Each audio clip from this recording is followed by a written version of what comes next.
We're in the same medical position that we've been in for some time now, right? So, questions? Good to have full practice and have everybody available. I mean, it was just good to get a Sunday, where they were off to play early on Saturday and to get a day off on Sunday, going into a big week here. So we were able to, some folks were able to get some rest, and then you're able to, have a couple of practices. You guys pretty much control your own destiny as far as Big East tournament seeding goes.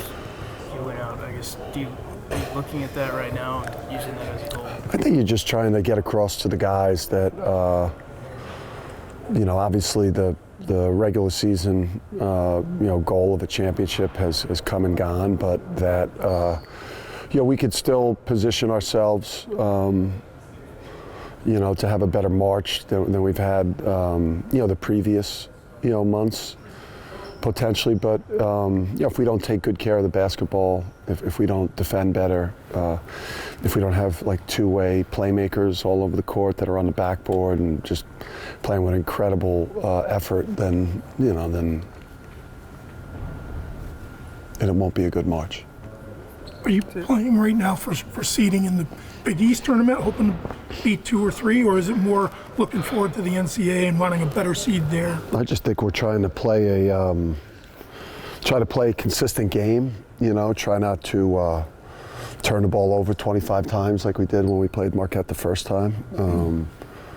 We got away with some things in that game from a defensive standpoint. I think it's just focusing on, the respect that we have for the opponent tomorrow night, and then trying to play better in this building. We haven't played well offensively, or defensively, at least in league play in Gamble. So obviously we need a great, great support from the crowd, a crowd that helps us play better. It's not like the last couple of years where, the team put on, shows in front of the home crowd. We need the home crowd to affect the opponent and to help us. And if you're a player who reaches March and next year you're going to have some options. You don't know where your life's going to be, whether it's a Liam or an Alex or any number of kids across the country. Like, it's human nature to wonder what's next in life. How do you separate the two? What do you do as a coach to make sure they don't worry about all that yet and lock in? Yeah, I mean, the obviously the forces are against you. You just hope that you don't have, people that are unhelpful around the players that have been in their ear about, I'm getting you out of there for weeks or months. But that's obviously going on across the country, and so many teams that you see get affected by it. All I guess I try to preach here is, we're still in the we season. You're not adding value to your career by being a bad teammate. You're not adding any value to what your worth is going to be in the NIL portal by being an anchor at the end of the year with your team. If you have one foot out the door, you're going to play worse too, which is just not going to help the players with suitors and valuation relative to the NIL. So trying to preach team and caring about the front of the jersey more than the back. I mean, that you preaching that like every other coach, but it's in the players' interest not to sink the team. And from the outside looking in, it seems like the guys who have come and gone from your program have done a really good job of it. They have. I mean, we've had, I think in some years it's been better than others, but I mean, I just look at last year's team. Which we miss Apostolos, in the locker room. I mean, that guy was just. I think we cried more when he told us he was leaving than when Klingon left. He was just an amazing guy, and that's why we had such a strong connection with the team, because we had for the most part up and down the roster the last 2 years, we've just had total soldiers, and so. Do you feel like this time of year? Sorry, Roger. This time of year, well, not necessarily tricks of the trade, but what have you learned especially over the last 2 seasons with all the success, to prepare a team, to get them ready? I don't know if there are tricks to get this group, any group, to be ready to play in March. Yeah, well, I mean, this year's different because we're still juggling like a rotation and still trying to shore up some major vulnerabilities that we have as a team. So as opposed to the last 2 years, you're just trying to keep your team sharp, keep your team confident. Because we were excellent at both ends of the court and on the backboard, and we were deep, and we knew who was playing when. Whereas we're still searching a little bit in the beginning of March which, so it's different. I mean, we're trying to get better. We're still trying to find a better version of ourselves. We're still trying to play a full, complete game. We're still, looking for production and minutes at critical spots. So it's a different experience, but it's also, this is the position that we've put ourselves in. We're not we're entitled to be in a better position. This is who we are at this point in the year. And but there's also a lot of schools and a lot of teams that have 7, 8, 9, 10 losses that have a chance to make a run this time of year. And I think we're amongst a bunch of teams that have shown a higher ceiling. But then obviously at times the floor has been lower for us than it's been in a while here. Do you feel like you've made strides with taking care of the ball since the 25 turnovers? Oh, no. I mean, there was some bad ones, games after that one, which I don't want to think about right now. But, in the end, it's, teams like Marquette, they don't cooperate with you. They put, they've taken advantage of one of our vulnerabilities, which is, not having, the handlers to deal with the full court pressure to half court pressure. Marquette, teams that, play full court, denial, trapping, those, we've tried a number of different things. In the end, we got to have guys that are confident guards that want the ball in their hands and, can handle pressure and, pass out of traps, get open versus a face guard. We've seen a lot of it, and we've practiced it a lot. So does having a healthier Haas help in that respect? I mean, he was limping around like you wouldn't believe that game there. I mean, he looked broken down. Ahmad wasn't an option at that point with the shoulder or an ankle. I don't. He had one of those going on then. So he's feeling a lot healthier.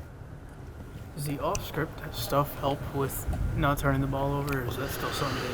Yeah, I mean, we're just getting stops and getting out in transition and letting these guys play more. There's really that, when people are pressuring you out of the stuff that you're running in a half court. You could really only cut it, or you could drive it. You got to be able to do one of those two things when people, pressure you out of the stuff that you're trying to run, right? Because they're in denials and they're pressuring the ball and they're blowing up screens.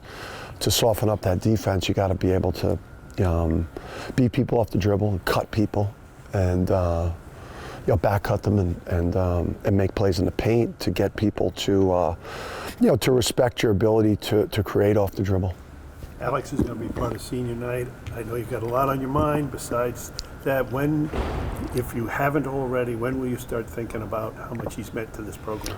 Yeah, not anytime soon. Not until we get to a point where, where he's exhausted his career here and he's made that move. And then, but yeah, until they sit in the office with me at that moment when they go to the NBA, I don't really think about it unless the guy's done. I mean, it was like, even though he could have talked Donovan into coming back for a third year, he said that on the record too. And then he's, staff, like when you have the guys, they're done, Tristan, and then it gets real emotional for you. Do you look at him to help you get this team ready for March because of all of his experience? Yeah, I mean, he has to. Hassan has to. Sampson has to. Those guys that are champions, two-time champions, and have Big East champions. I mean, they have to do it. I mean, they have to. They have to galvanize the team. I mean, that's, especially Alex. As How's Alex feeling and just feeling about everything he's accomplished and been through? He was really down after the St. John's game, understandably. Yeah. He was really feeling good about his contributions at Providence. So Yeah. it's been kind of a roller coaster for him. Yeah, I mean, anyone that's been part of a year that's been part of it for the last couple of years, I mean, the year hasn't been quite as much fun. It's been at different times it's been very gratifying. At different times it's been frustrating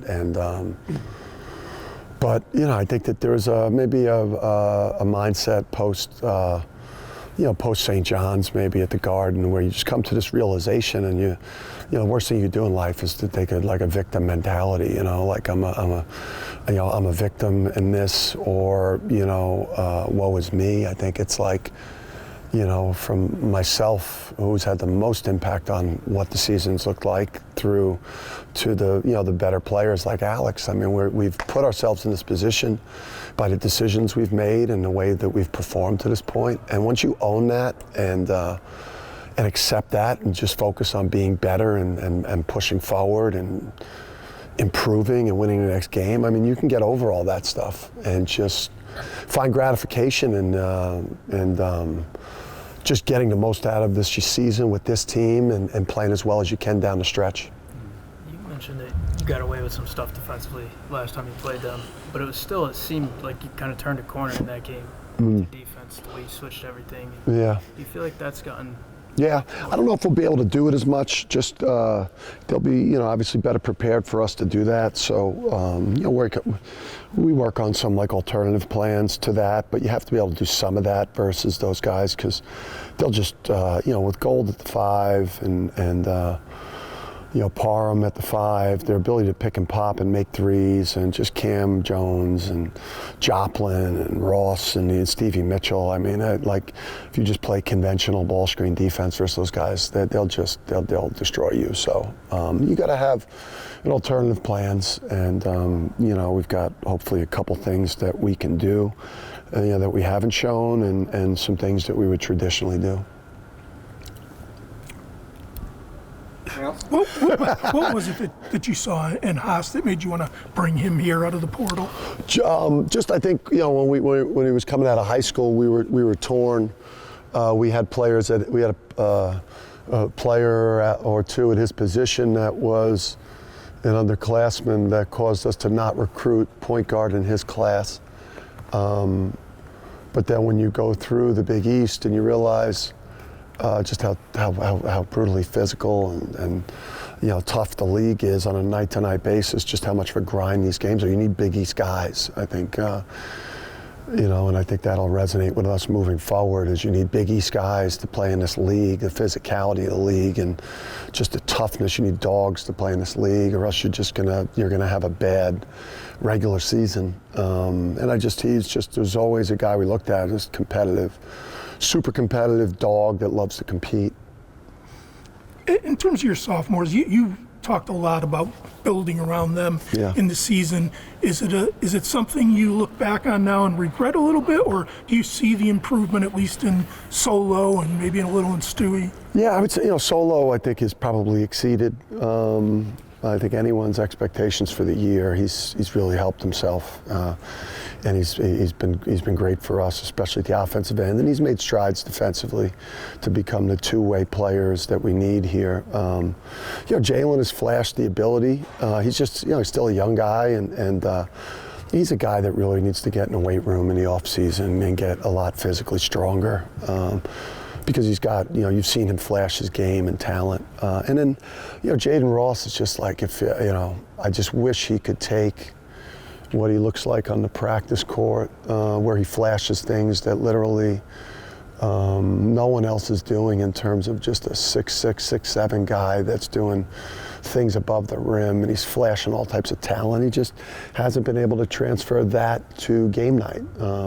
Part of it is lack of physical strength, like Jalen Stewart. Part of it is just, the timing of things. So no, I don't regret that. I love those three kids. If they end up, being with us long term and finishing their career here, they'll achieve the things that we've proclaimed about them. It's just, not everything happens on your timeline in life. Some players just mature as us upperclassmen. Some guys, it's their junior year.